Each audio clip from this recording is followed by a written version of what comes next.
In the 1890s, Mount Nebo was much different than it is today. Two large hotels with 100 rooms each and a normal school grazed the mountain along with many more homes than exist today. A bowling alley, ballroom, post office, telephone exchange, a stable of riding horses, and daily carriage rounds of the several springs. Mount Nebo had it all. Before the Civil War, no road existed, and lumber used for floors was brought up the mountain trail by yokes of oxen to the bench. At that time, there was no structures built on the summit of the mountain.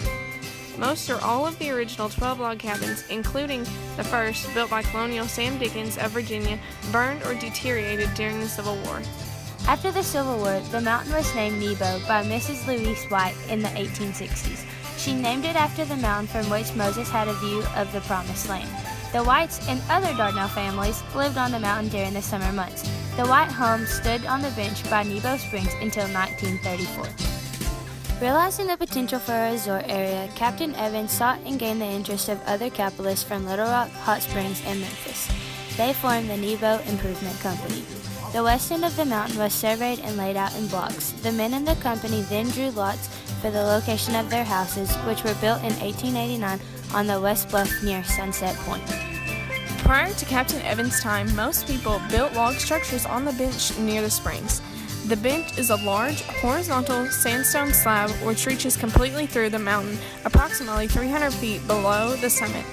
The bench proved to be wide enough for a road and building sites.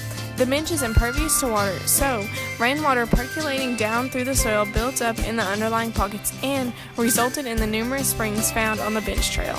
Seals and heavy lumber for construction of the Summit Park Hotel were cut on Spring Mountain and hauled by oxen and mule teams up the old road on the south side of Nebo. But dressed lumber was shipped from Little Rock by way of Russellville on railroad.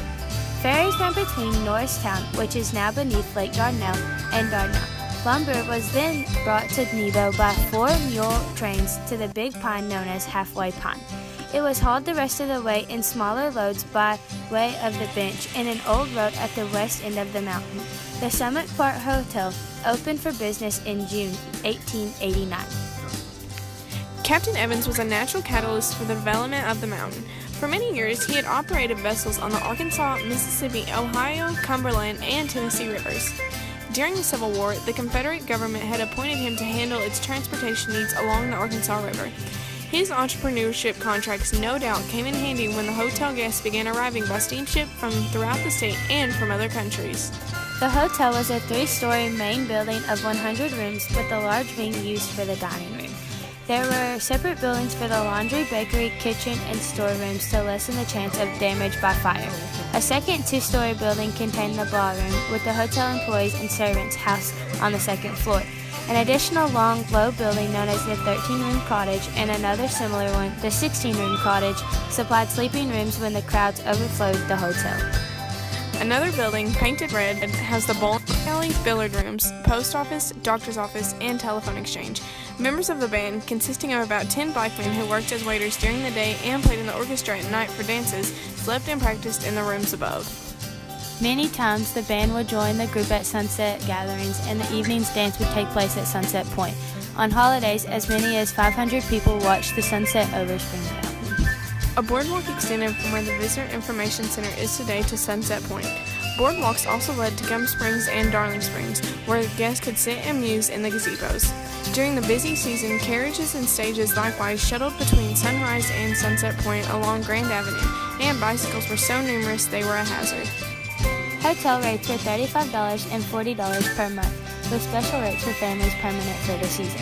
The price per day for rooms was $2 and $2.50, and prices per week were $8 to $14. Children under 10 and servants were half price. The bowling alley cost a nickel per game. Mount Nebo was a retreat for men and women wearied in body and soul, and a place to get away from the mosquitoes that carried malaria and yellow fever. Arkansas had many more acres of wetlands and more mosquitoes then. Steamboats made 4 trips a week from Little Rock to Dardanelle, transporting summer visitors and their equipment, including formal clothes, horses, and carriages. Visitors came for the pure chalybeate waters believed to have sufficient medicinal value to cure asthma, dyspepsia, and malaria.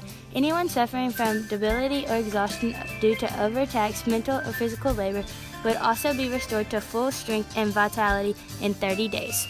Water was pumped from Gum Springs to the Summit Park Hotel for utility purposes, but not to drink. The hotel had hot and cold baths. Water for drinking and cooking was hauled up from Darling Springs in a rectangular wooden buckets hooked on a pulley. 2 wells and a cistern on top also helped to supply water. Fern Lake, fed by 5 small springs, was not deep enough for swimming but could accommodate canoes and boats. A plank and rock walk led down to the lake from the hotel and was a favorite with hotel guests. A large ice house was built at the lake and ice was stored in the winter for use at the hotel in the summer. Manufactured ice did not exist at this early date. The crowds at the hotel were so large that regular contractors were used to bring food up the mountain. Steers were usually slaughtered at night and loaded into the wagons so they could be delivered during the cool hours prior to dawn.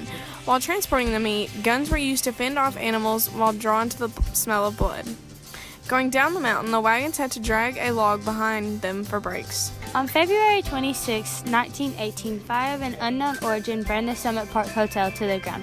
The hotel had recently undergone extensive remodeling, was not insured, and subsequently never rebuilt. After the fire, much of the land was reverted to or acquainted by Captain Evans. In a gallant effort to restore it to public favor, he promoted a nationwide drawing, which attracted the attention of practically every state in the Union. A comeback appeared to be in the offering, but didn't quite make it. The automobile, a free bridge across the Arkansas River, and the lack of good roads up the mountain were greater handicaps than the fame of Mount Nebo's advantages as a summer resort could overcome. The Nebo Improvement Company was disbanded and the homes were sold to different individuals as the years passed. Many private homes still exist in the park, either passed down from generation to generation or sold. During the 20s, Mount Nebo was still an unincorporated town with its own city administration. However, the mayor, recorder, marshal, treasurer, and 5 aldermen ran into opposition. The suffragette movement of the 1920s took another step further in Nebo. The women decided they could do a better job and the city administration needed cleaning up. After the administration ignored the suggestions for improvements, they organized a ticket in opposition. They wanted to get rid of mosquitoes, repair the pavilion, provide music for dances and other entertainment, repair locks on buildings, acquire benches for Sunset Park, repair the trail steps with rocks, and provide money for a watchman during the winter months. On April 1st, 1924, the election returns came in. They won. Mount Nebo had an all-women government. During their terms, they completed all the projects they had proposed. In the hard times of the 20s and 30s, much of the land was forfeited for taxes, with property reverting to the state's possession. Donations and purchases followed. In 1928, Mount Nebo became Arkansas's second state park. However, development did not begin until 1933 when the arrival of the Civilian Conservation Corps and 200 jobless World War I veterans. The CCC built the present pavilion, 12 cabins, a water system, a sewer system, picnic areas, trails, and campgrounds. About 100 sites are said to have been established on the trail systems of the bench. They also built a good, serviceable road and placed rocks alongside it to form a wall. This gravel road was to become Highway 155. Bridle paths were also blazed to Spring Mountain with high expectations of expanding Mount Nebo State Park. Through the years, Mount Nebo has seen many changes, unique in many ways. The mountain lives on.